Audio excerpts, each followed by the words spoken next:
Yeah, so today we're going to be doing the Insights and Stories panel. And this panel is part of the Art of Recruitment and Retention series that we're hosting through the Volunteer Screening Program in Volunteer, Alberta. And yeah, I think that this panel is going to be a really interesting insight into the minds of some people who are very experienced in the world of volunteer recruitment and retention and just coordination in general.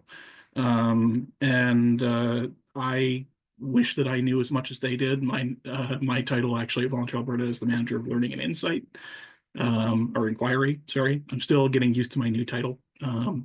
But yeah, I think that it's interesting to manage people who do volunteer coordination every day because they are, very bright and have a lot of insights into the way that people interact with each other and have, are in relationship with each other. So it's nice to get a chance to kind of share that knowledge with people sometimes and, bring that to the forefront. So, yeah. One thing I do have to do, though, is mention that we are not lawyers. So if anything were to come up that sounded like, legal advice, it is not legal advice. We can't offer that. So if you have any legal concerns that you'd like to take to your organization, you should probably get a legal professional to actually look at them because we are not that. All right. So let's keep moving here. All right, so we have about an hour and 15 minutes scheduled today, which we may or may not use to the fullest. But this is kind of how I'm scheduling everything right now, which is 5 minutes for the introductions and land affirmations. Then we're going to do about 30 to 45 minutes of panel questions, and then a question and answer period where we can unmute and talk to the panelists one-on-one, or you can post your questions in the chat and I can read them to the panelists for you if you'd like that instead. But that'll be the plan today.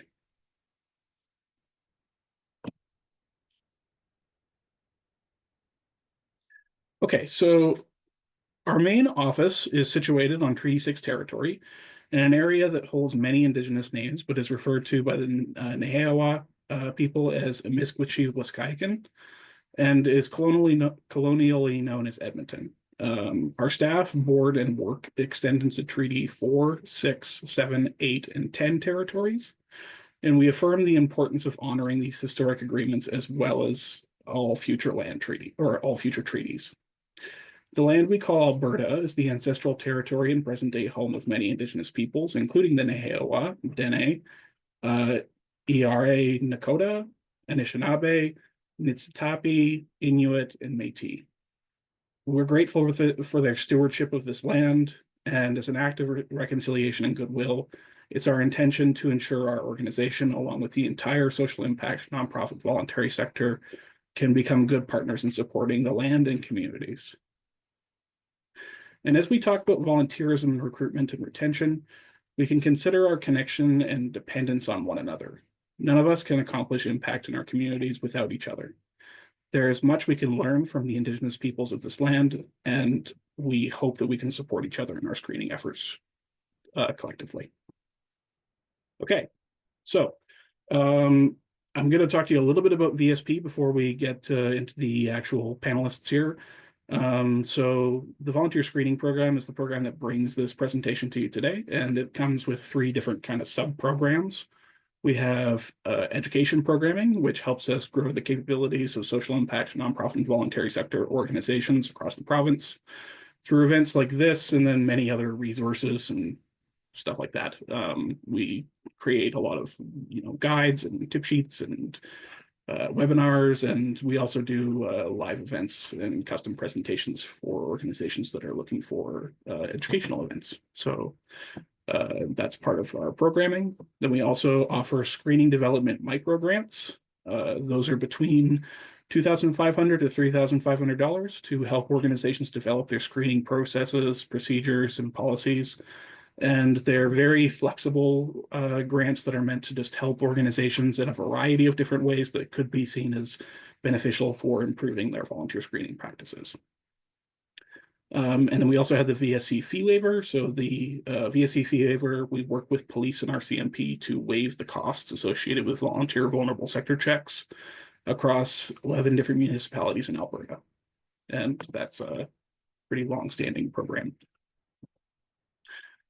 And yeah, that's VSP. Okay, now let's talk about the panelists. First up here, we have Erin Navarro, who is Volunteer Alberta's Senior Coordinator of Learning and Resources. And Erin is a lover of dogs, hiking, camping, and sunny weather. She's often snacking and listening to movie soundtracks around her home office, as well as bouncing ideas off of her corgi Basil. Erin has worked in a variety of volunteer teams and thoroughly enjoys hearing people's stories on why they like to volunteer. Erin has experience in volunteer coordination in social service organizations and is currently slated to be on the board of directors of the Calgary Young People's Theatre for their upcoming season. Erin's an active volunteer in Calgary's community theater scene, and in the future, she hopes to adopt another rescue dog.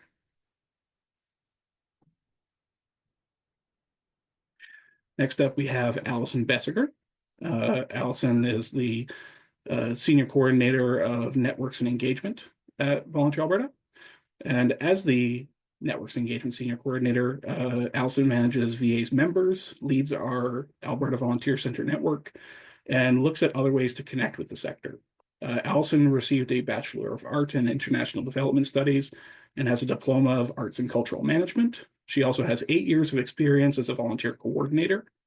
Growing up, Alison attended many festivals and art events. She's only missed one Edmonton Folk Festival in her entire life. Now Alison volunteers with the Edmonton Folk Music Festival and on the greeting crew, and then the Common Grounds Arts organization on their board. So you may have seen her in her ticket dress. That's something that I don't think that I've seen personally, but I'd like to at some point. When not at work, you will find Alison enjoying the neighborhood walks with her cat, going to art and cultural events, and also eating ice cream. Alison wants to live in a world where everyone is equal and ice cream is a food group. And side note, Kat is probably going to make some appearances today because he usually crosses the camera at some point or another during Alison's presentations. So, yeah. Next up, we have Elaine Mew. Elaine Mew is joining this event from the lands of Treaty 7 territory, including the peoples, languages, and cultures and traditions of the Blackfoot nations of Siksika, Piikani, Kainai, and the Irahe Nakota nations of Goodstoney, Chiniki, Bearspaw, and Tsuut'ina, Dene, and the Métis people of Region 3. She deeply values their rooted history, caretaking of this land, and continues to work on her own allyship with intentions to be a positive accomplice for these generations that have come before her history and time here. She is a community and volunteer engagement professional by choice, and having always known that the nonprofit sector is what makes her heart sing and dance. Her pathway into the volunteer engagement space began in post-secondary when she co-coordinated the on-campus volunteer center. She worked with children and youth before her interest in other lands, culture, and people led her to Japan and Vietnam, where she lived, worked, and volunteered in the communities she was privileged to be a part of. She's also volunteered in the Isan region of Thailand, served and built in the Dumaguete in the Philippines, where Habitat for Humanity or with Habitat for Humanity, and participated in a few stints to Vietnam on volunteer projects with a small American nonprofit. Back on Canadian soil, she stewarded the volunteer program with a settlement organization for close to 10 years. She's active within the Calgary community, serving on a number of different volunteer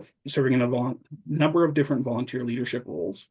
And she currently works as the coordinator of volunteer resources for a national organization called Threads of Life, which provides hope and healing for families who have been impacted by workplace tragedy, such as loss of life, a life-altering injury, or occupational illness. She also holds the Certified in Volunteer Administration CVA credential. And in her spare time, she loves to get pulled into the depths of YouTube, exploring things she's too embarrassed to admit to this audience. Okay. So I'm going to stop sharing here and we're going to take a look at our lovely panelists. And I'm going to start asking some questions of all of you. And we can go, I guess, in the order that I presented you. So my first question to everybody is, at Volunteer Alberta, we discuss a lot of theories regarding screening, including things like screening best practices, mental models, and different conceptual approaches to screening. But as you probably all know, theory and lived experience don't always align. So my question is, as volunteer engagement specialists, how do you use volunteer screening theory in your day-to-day work, if at all? And when I say volunteer screening theory, I mean the systems of premises and ideas we use to structure our volunteer screening activities. So I'll talk about when I was volunteer coordinating full time. I think one of the things that the theory of like volunteer screening and the way that we think about theory, and me personally, I think about the theory is it really starts with relationship. And so everything came from that starting point of relationship and people. So it's not just the volunteer is their volunteer work, they're still a whole person.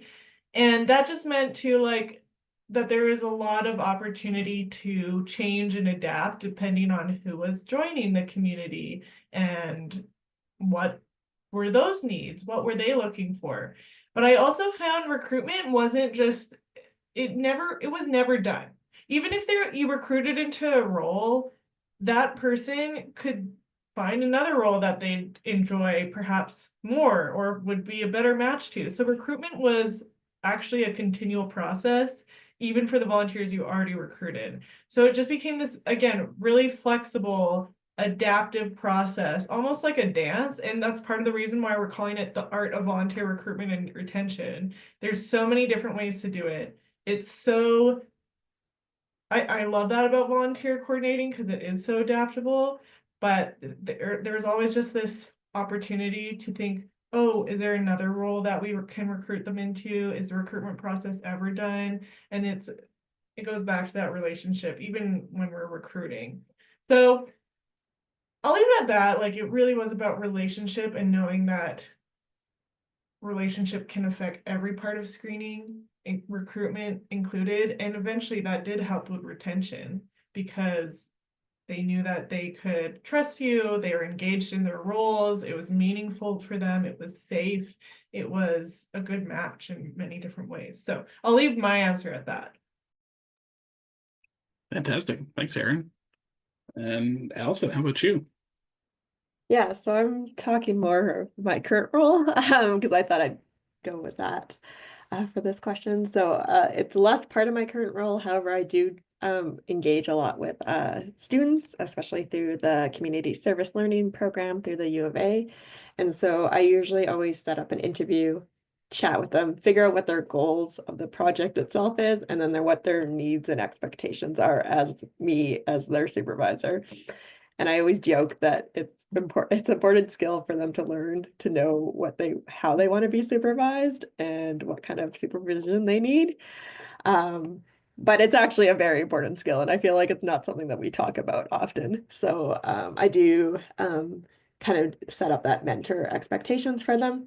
And then the other way that I engage with volunteer screening is when I am looking for volunteer roles currently. I am definitely, if I can't find it on your website because of the organization I want to volunteer with, or if it's really hard, I probably will give up.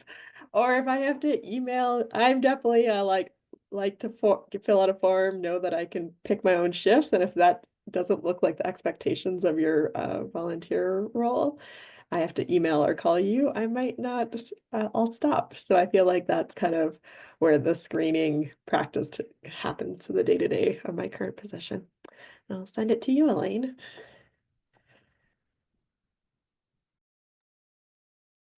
Yeah, so I looked at this question in a very broad sense. And I think for me, when I first started in volunteer engagements, I used a lot of these frameworks and I used them quite rigidly, I guess, to a certain extent. I really followed them. But I think as my experience grew within the sector, I started using them more as guidelines.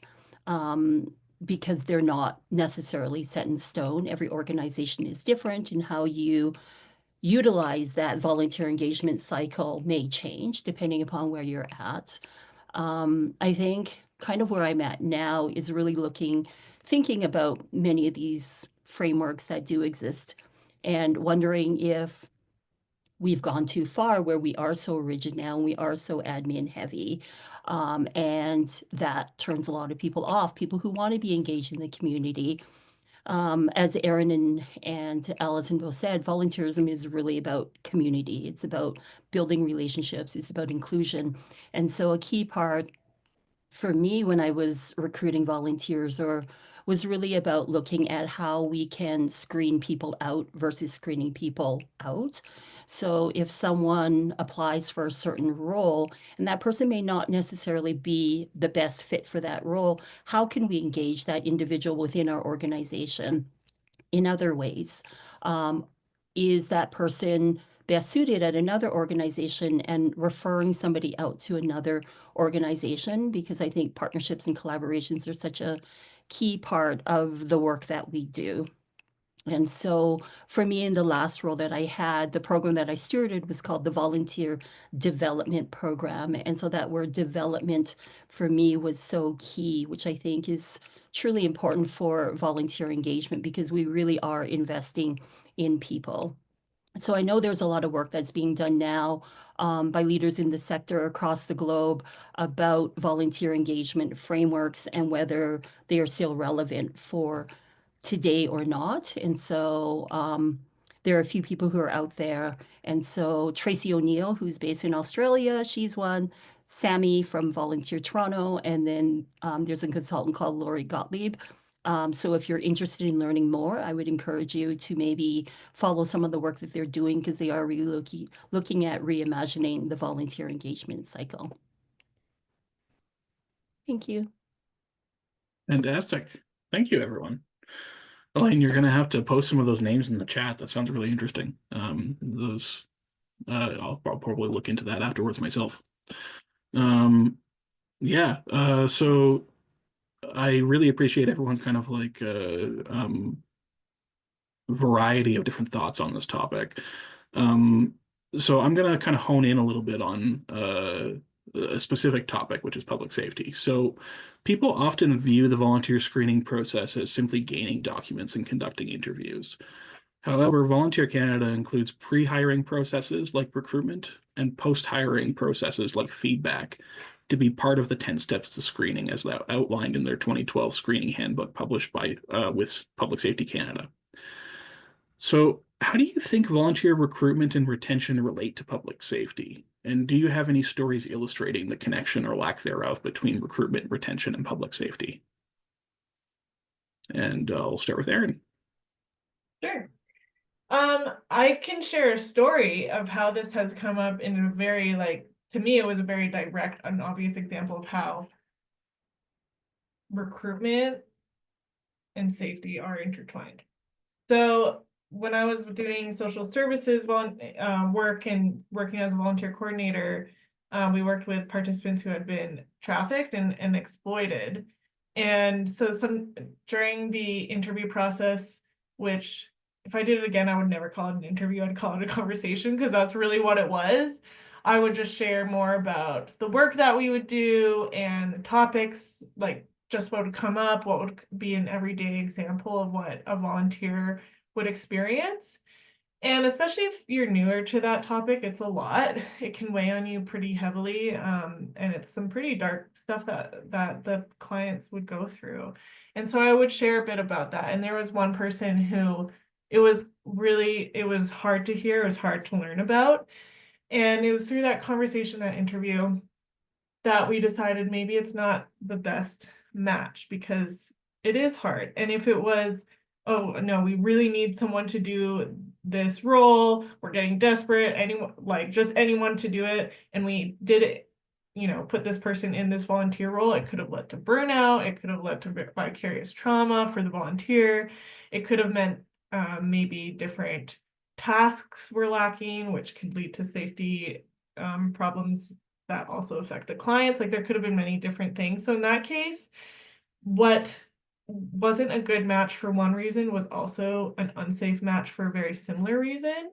So I think it's important, that just highlights how important it is to communicate well what you're all about. And you want people who are going to share those values and those aspirations for your community. And I think that's one way that we can look at recruitment, is finding a good match for people who really care about your cause as well. So it's important to me to communicate that well during the recruitment process, have that on the website, for example, and to just be really gentle with the fact that maybe this isn't a good match for everyone. And like Elaine was saying, then we would offer referrals because they were likely passionate about something similar, but maybe not exactly what we had to offer. So it was to support volunteerism beyond our organization as well. And again, recruitment isn't one and done. So it's this constant process where maybe a role changes while a volunteer is in it, and then it's no longer a good match. Maybe there's a safety reason. And also bringing then into consideration occupational health and safety, and the volunteers know the best what feels safe, what feels unsafe for them, and having those feedback loops can absolutely help with retention because they feel heard, their considerations are brought to people with decision-making power to adapt those roles. So there's a lot of reasons why it's important for safety, but I think especially with those feedback loops, we just learn more and more how we can improve volunteer programs so that when we recruit, we're recruiting people into programs that are safe and meaningful for them. So thank you. Fantastic. Thanks, Erin. How about you, Alison? Yeah, so I think it really depends kind of, I went from two different lenses, like the risk of position, like checking, ushering a person at the door, checking their tickets is very different than working in a kitchen. There's the different health and safety risks along those lines. You might want to think of food safety courses or how to use a knife, depending on the expertise of your volunteers and skills levels. And then another thing to think about is, as much as you love recruitment and as much as effort you put into recruitment, if people don't feel safe coming to your, like if you have a physical space, if they don't feel safe coming to your space, or if they don't want to come late in the evenings, like that's going to limit the amount of volunteers you have. For example, when I worked with an organization downtown, especially after 2020, downtown changed a lot, and there's a different dynamic of downtown Edmonton. And so there's a lot of volunteers that just didn't feel safe coming at any time anymore. And so I lost volunteers because I couldn't do anything about where our building was. So there's other things to factor in around public safety besides how much you can do as a volunteer coordinator. Things to keep in mind if you are doing like really late night events. I definitely, for another volunteer coordinator's experience, tried to make sure that we offered walking people to their cars. Or if they didn't have vehicles, paying for their cabs at the end of the night. This was for an organization that had a few parties that went to like 2 o'clock in the morning. So buses were not a thing anymore. So trying to think of those safety things that maybe will allow people to feel safe coming to your spaces beyond that. Because I feel like safety can be multiple layers. There can be the internal layers, but there's also the external factors that you might not always think about as well. And that is my final thought. So I will send it to you, Elaine. Thanks, Alison. I looked at this question from the lens of risk assessments, which I know we've all heard about. But there is an element of risk when we are engaging people that we don't know all that well. And because volunteerism really is about that community building and relationship building, it's imperative that we do look at assessing risk. And so I wanted to talk a little bit about sort of the police information checks. Many organizations do use these. And they're fine, but I think that there are also some barriers to that, you know, the cost, the time, to get a check coming back. But then also for some volunteers, it's very intrusive. I know a lot of newcomers, they don't understand why they need to get a police information check. And for someone who's new, it's not really a valid thing either. So I think that that's something that we need to consider. We really should be looking, I know Volunteer Alberta does a lot about this, is looking at how we, looking at risk when we're building position descriptions, positions, or when we're redesigning them. I think that that's really important. As Alison mentioned, you know, the location. I know I worked for an organization and wasn't in the best area of town. And so we tried to limit the number of opportunities that did end in the evening for that very same reason. Safety. A lot of volunteers that I was working with took public transit. And so we had to end earlier to allow them to go home at a safer time, or, you know, we would send them off together to the train station rather than one at a time. So those are some things to really keep in mind. And if you are an organization that uses a police information check, something that I really feel that is important that I utilized in my own work is that when a police information check or a PIC comes back with a record, it doesn't necessarily mean that that person cannot volunteer. I think it's really important to consider what happened, when did it happen, what has that person been doing in his or her or their life since, what has transpired. Call in references if you need to, but again, keeping in mind that volunteerism is really about community and relationships, and so I think that that's really important.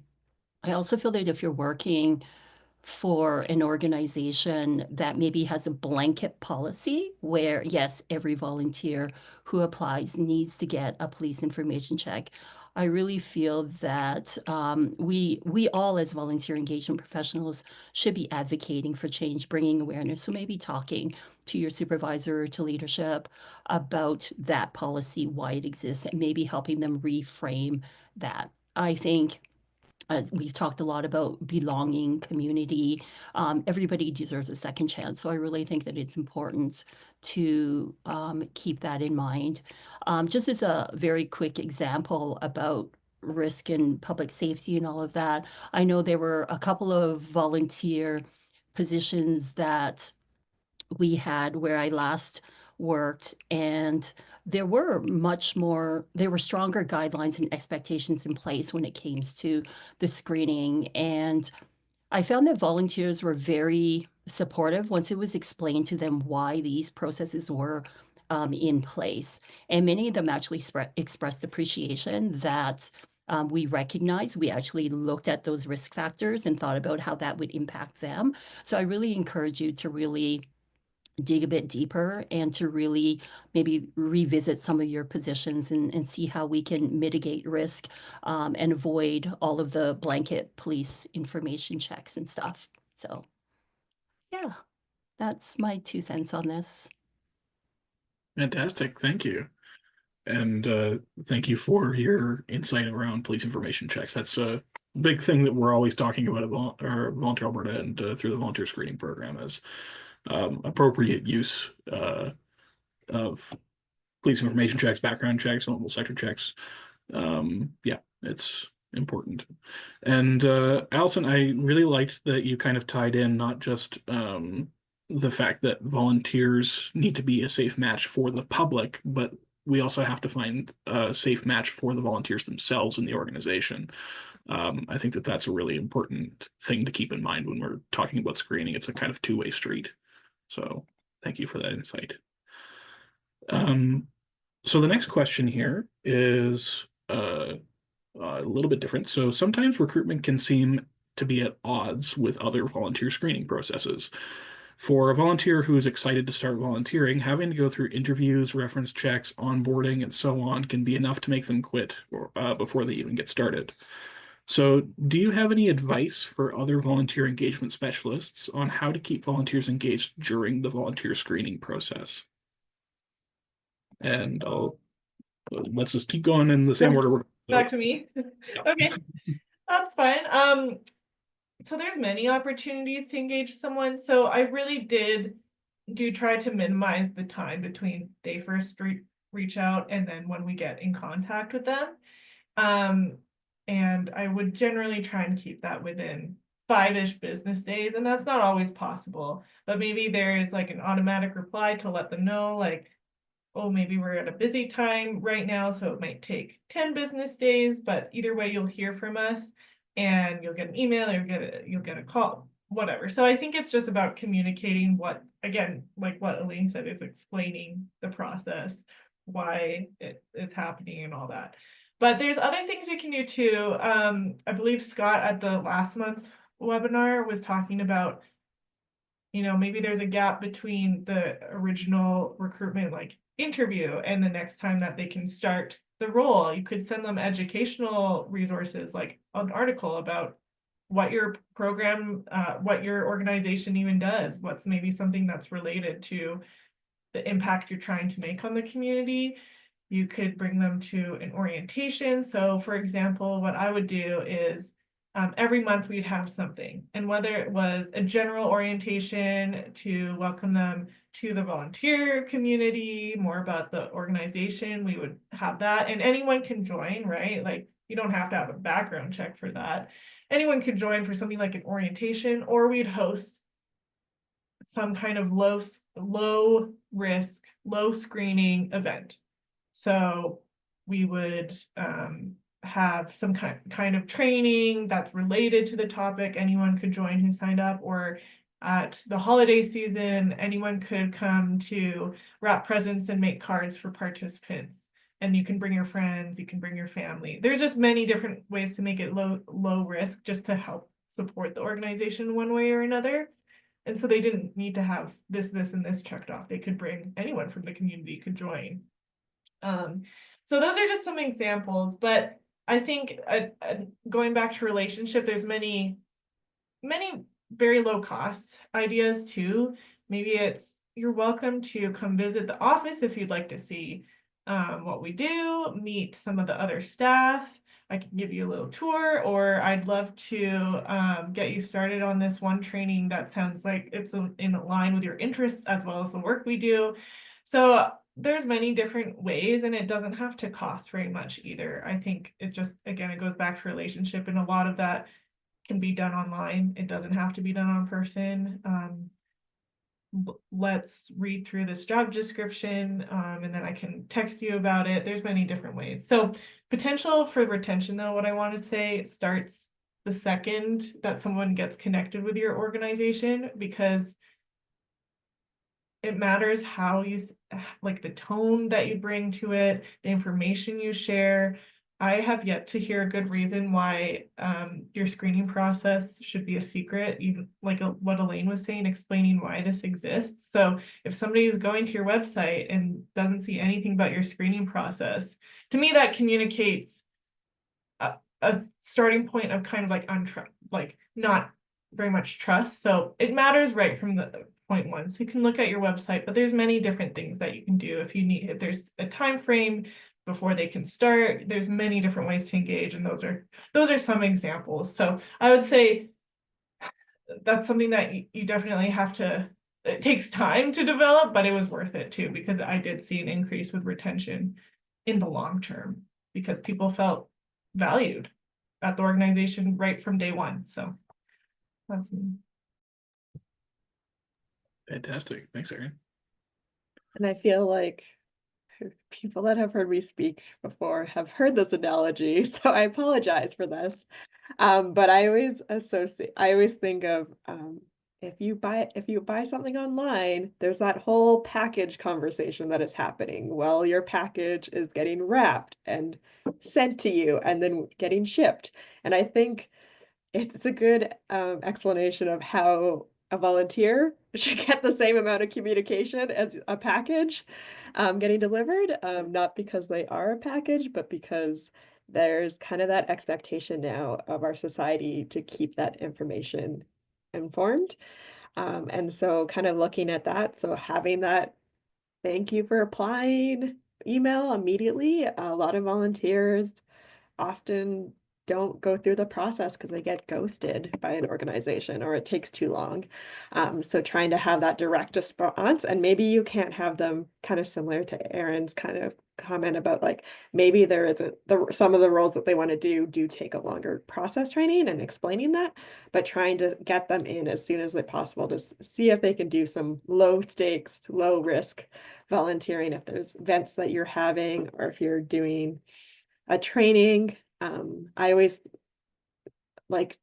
think that, any staff training, if it's possible to accommodate volunteers, is a really nice way for volunteers to also continue that relationship with your organization. And it can be at the start of their experience or throughout their whole experience, because I feel like anything that gets them connected to your organization in a different way is really important. Let me just make sure I got all my trains of thought. Yeah, and then I think as kind of Elaine and Erin mentioned, like explaining the process, explaining why you have to do all that training, why there's those things is so important because yeah, especially with maybe low event volunteer roles, there might be questions of like, why do I need a police check to check tickets and that kind of stuff. And I think if that's a policy, then explaining that clearly is important. I think the least amount of screening you can do is the best. And if you can get that volunteer actively volunteering for you, really great. I also like to acknowledge that maybe not every volunteer is going to be an amazing fit for your organization. And it's best if throughout the screening process to maybe tell them that this is not going to work for you. Your ideas of what you could do at our organization isn't what we actually have available, and try to leave them in a good note so they continue to volunteer. I always say that a big part of volunteer managers' goal is to keep volunteers volunteering, even if it's not for your organization. So because we want to keep that habit forming.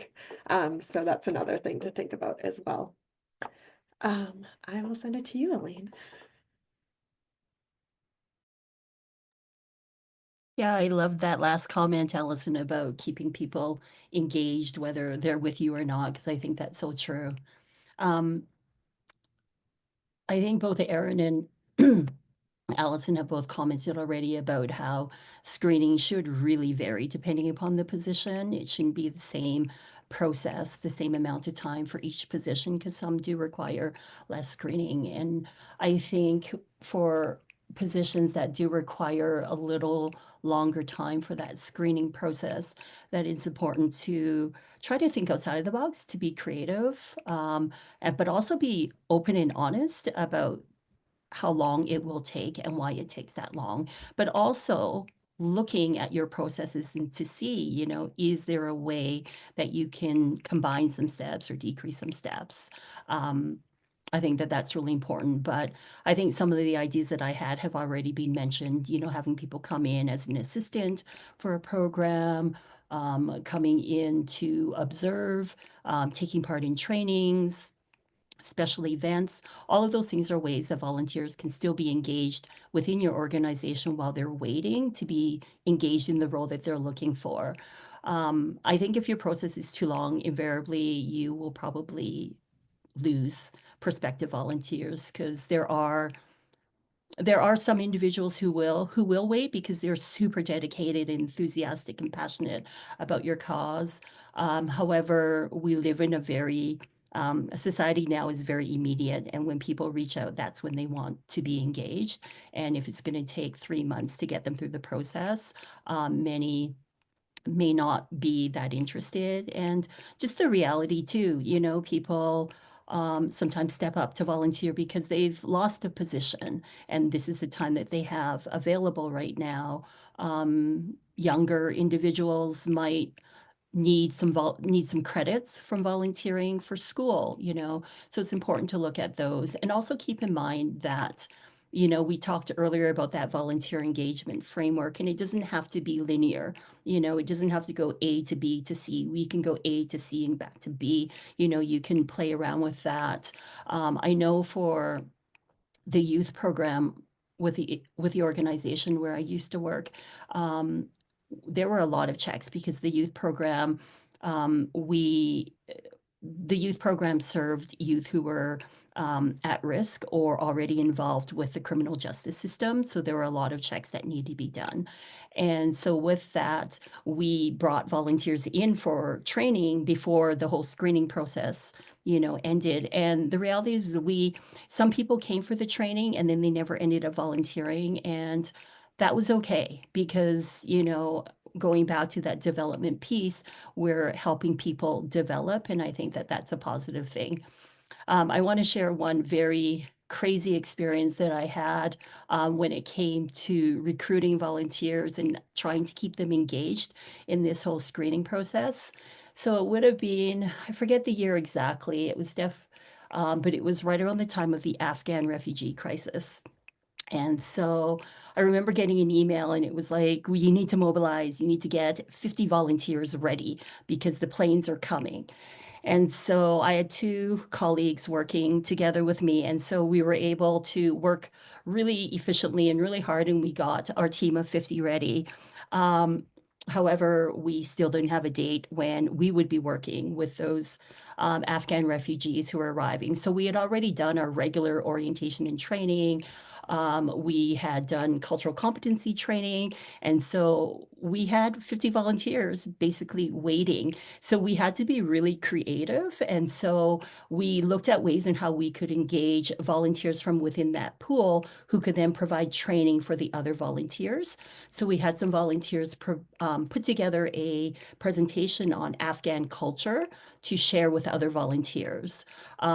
Still, planes arrived, but they weren't coming to us with these, refugees. So we ended up doing a lot of other things. Like we had volunteers take part in an online trauma-informed care program as part of their training.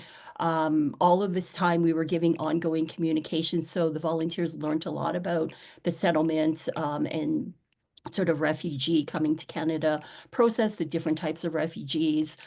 We engaged volunteers to teach Dutty to the other volunteers. So we had to do a lot. In the end, we ended up maintaining a good portion, but we did lose some. However, they were still engaged in the community with another organization serving newcomers. So it all worked out well. But yeah, being very creative and thinking outside of the box is a very useful skill to have. Yeah, so thank you. Yeah, fantastic. I think that something that I noticed in your answers, especially in Erin and Allison's answers, is that we kind of jumped into the retention part of this discussion, and I think that that's a really good place to be. So my next question is going to be about retention. Retaining volunteers is just as important as recruiting them, yet many organizations struggle with turnover. And this can lead to poor delivery of services and increased volunteer training costs. So, why do you think some organizations succeed in maintaining long-term relationships with their volunteers and others don't? And we'll start with Erin again. Okay, I'll go quick so that Alison and Elaine can have more time. I do think as an organization, I assume everyone who's in this call, volunteer programming and recruitment and retention is a priority for you. But sometimes it does show on the volunteer level if it's not. For example, it's buried really deep in your website. You get ghosted for a certain amount of time. Maybe you don't feel like you get the training that makes you feel competent. You don't know who to ask questions to. So on the flip side of that, having the information readily available, even having other staff members know the programming that does engage with volunteers can communicate the second that they start getting involved with your organization, whether it's they come to an event or go on your website, that volunteer programming is a priority, and that can show in how you communicate that. So I do think that sets the tone. And then longer term too, there's many different ways beyond what I said originally, but checking in with them after their first shift, again, going back to relationships, always welcoming questions on how to improve, having those lines of communication open so that they know where and who to give feedback to, especially if they feel unsafe. Who do they call? Do they know that person? Is there a relationship there? So I will say, as an organization, being able to prioritize volunteer programming for the sustainability of your organization is an important one, and how you communicate that can really set the tone. Over to you, Alison. Yeah, and kind of with that priority part that you mentioned, Erin, that like all staff should know the value and the priority of volunteers and how they impact your organization. So you should have all staff buy into this volunteers retention, because yeah, having one staff think that volunteers are less than them can really cause a lot of drama in an organization. Another thing to really create those connections, make sure that volunteers understand those clear impacts of how they impact your organization.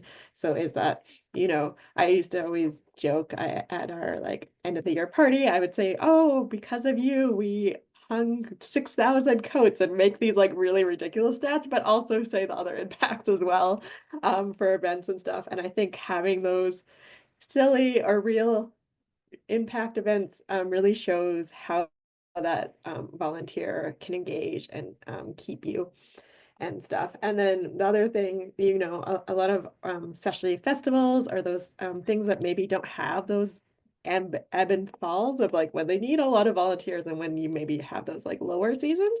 Make sure you're still communicating with your volunteers. I'll shout out to Drew because I know he's here. He did a really great job of having monthly emails at the Fringe and keeping us updated on what was happening behind the scenes, and all those, save those important dates of when applications opened, when Fringe, the Edmonton Fringe was. So all those like things. And I mean, Fringe is a 10-day event in August, and I would get a monthly email and still do from Fringe. Drew's no longer there, but I think having those relationships beyond the like we need you moments is really important as well. And I will send it to you, Elaine. Yeah, I think to create long-term relationships with volunteers requires effort. It doesn't come easily. You have to invest. You have to invest of yourself and your time. The reality, I think, is that people are very busy, and sometimes you can't maintain a relationship. People may move on, and I think it's important to celebrate the contributions that volunteer has provided to your organization. If they found a job and that's why they need to leave, celebrate that. Try to maintain that communication even afterwards, if possible, because there is a chance that when life settles or they lose whatever job, they leave whatever job, they may come back, because that was something that I frequently saw. I think Erin and Alison have both already commented a lot about communication. I think having that really open, honest, transparent, two-way communication is really important. Don't just ask them for feedback, but take that feedback and try to implement it as much as possible, I think is really important. I think also acknowledging their contributions and seeing if they would like to move into a leadership role or into a different role, I think is important, because, doing the same position for a number of years can get stale. I think one of the key things that I learned was really about cultivating a team atmosphere, and it needs to be fun. Many people come to volunteer because they are yearning for a community. They're yearning for a place to belong. And so I recognized at one point that a lot of the roles that we had were very individual. They were coming in, working on their own within, working with clients and working with staff, but they weren't meeting other volunteers. So really creating those opportunities to create a sense of community within your organization. I think it's also important to be flexible. Life is hard, life is busy, and so sometimes schedules change, and to be open to those, recognizing that people may step away and step up again. I remember there was a time I ran a volunteer-led ESL program, and I remember there was a time we were short a significant number of volunteers, and I had someone come, and she had indicated interest in the ESL program, And when I had that conversation with her and we were talking, it turned out she wasn't really interested. She had ticked it because she had experience, but that wasn't her first priority. It was my priority, filling those positions, but it wasn't her priority. And so her priority superseded my priority. And so I placed her in a role that she was very interested in. And she ended up volunteering with us for 6, 7 years. And she had said to me multiple times over the years, she's like, I'm so glad you didn't place me in that ESL program, because she said I would have lasted a year. But here I've been able to contribute, in a meaningful way for 6 or 7 years. Yeah. So I think that that's really important. Yeah. And I think maybe the last thing I'll say is that having a well-run volunteer program is really the best form of recognition, is the best way to recruit and retain volunteers as well. Fantastic. Thanks, everyone. And we're just kind of getting close to the 12 o'clock mark. So after that, I want to take questions, and we'll leave the last 15 minutes for questions. So I'll give a quick lightning round to all of you as the last question. The thing I'm wondering is, do you have any relevant stories or insights related to recruitment, retention, and screening that you'd like to share with the audience? So really quick, I would say website needs to be accessible, it needs to be clear.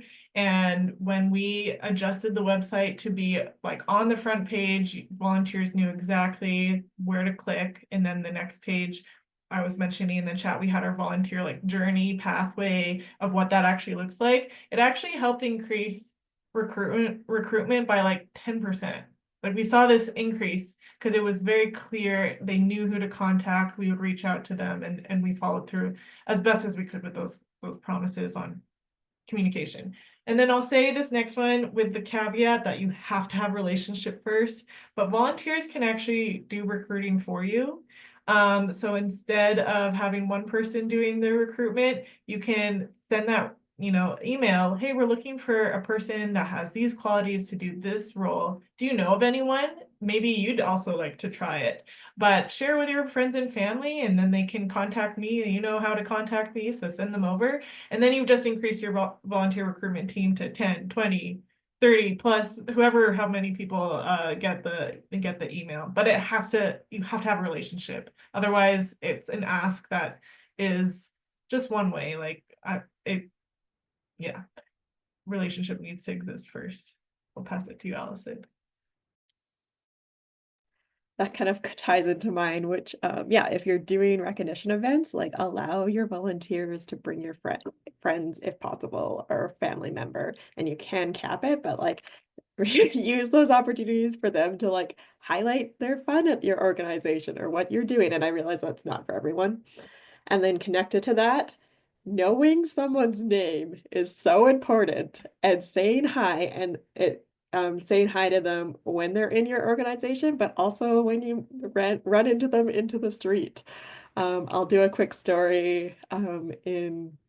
During the Christmas break, I ran into one of my past volunteers, and he was so excited to see me, even though I was no longer with that organization and he was no longer with that organization. We had a quick catch up. So those relationships can stay with that organization, but they can go beyond that organization as well. And I think all those key parts of building, saying hi and being a human that people can connect with is so important. But I'll send it to you, Elaine. All right, I'll just say a couple of things. One, volunteer personas. Toby Johnson from the US with Volunteer Pro, she talks a lot about volunteer personas, really having an understanding about who your maybe target volunteer would be and where you could find them. And so I know for us with our youth program, when we expanded to work with not just at-risk youth or those involved with the justice system, but newcomer youth in general, we partnered with a university group. And so we had students in the club there doing a lot of the recruitment and referrals for us. And that worked out really well, which I think then leads to my next point, is really about the importance importance of partnerships and collaboration. We may all work for individual organizations in the role of volunteer engagement, but really we're looking at building community together. And so it shouldn't be this case of, we need all of these individuals. As both Erin and Alison have said, not everybody is a good fit for your organization. And so, be comfortable with connecting with other organizations. And sending them along. Don't work alone. This is hard work that we're doing. It's tough. It's exhausting.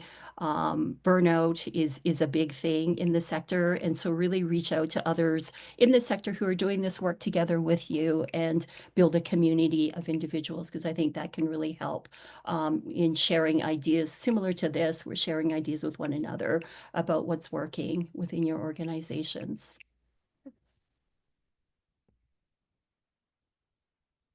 Really appreciate all of your insights. And I'd like to open the floor up to questions and see if anybody else has anything that they'd like to talk about today. I